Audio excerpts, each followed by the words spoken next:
Recently, I got a dog named Dah Huang. I really like him, not just because I felt an instant connection, but also because he's pretty smart. For example, one of my favorite things to do is to put on a scary looking mask when Dah Huang isn't paying attention and then suddenly appear in front of him. Every time, he always gets startled, then tucks his tail and runs over to the sound button I set up for him.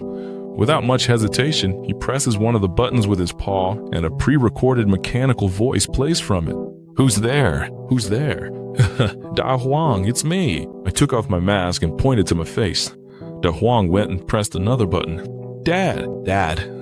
Dah Huang, you're such a good boy." Just like I said earlier, Dah Huang is really smart. He barely needed any training to use the sound buttons to communicate with me. For example, when he's hungry, so hungry.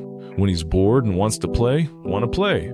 When he wants to go outside for a walk or to use the bathroom, go out.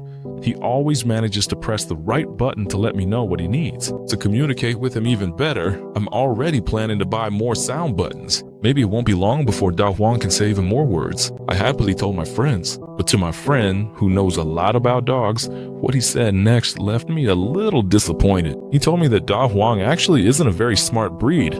In fact, his intelligence ranks near the bottom among dogs. Huh? How's that possible? But Dah Huang really learned to use the sound buttons without much teaching from people. Faced with my doubts, my friend suggested we do an experiment. With my permission, he scrambled the positions of all the sound buttons, then asked me to interact with Dah Huang as I did before. "Dah Huang, who we are?" I pointed to my own face, and after seeing that, Dah Huang walked straight to a button and pressed go out without hesitation. That spot originally had the dad button, but Dah Huang didn't seem to realize the sound from the button had changed. When I didn't react, Dah Huang pressed the go out button again. This pretty much happened every time we interacted after that. Dah Huang didn't actually understand what the sounds from those buttons meant. It was just acting on reflex, going to the spot where it remembered the button was and pressing it when I did something, nothing more. Just like my friend said, this is the most basic form of conditioned reflex. In Dah Huang's mind, when it has a need and sees your actions or expressions, it only knows that pressing a button in a certain spot will get it the result it wants. It's just that the sound the button makes you feel like Dah Huang is communicating with you in language, but in reality it doesn't understand what those phrases mean at all. Maybe it's cause these words sound a little too blunt. My friend also tried to comfort me, but honestly, Dah Huang is actually pretty smart. For example, when you wear a scary mask, he'll very cooperatively run over and press the who's there button. And when you show your face and point to yourself, he'll press the dad button to make you happy.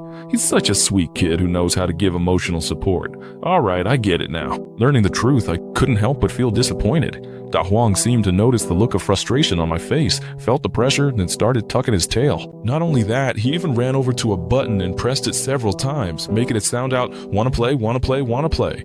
I forgot which button was originally placed there, so I'm not sure what he's trying to say now.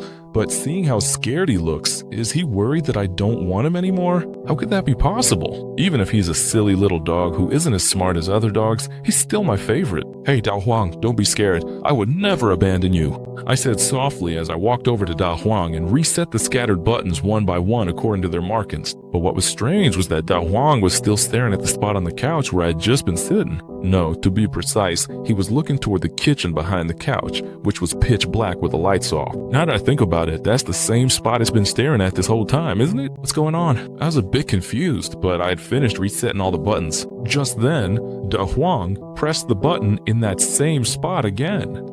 "Who's there? Who's there? Who's there?"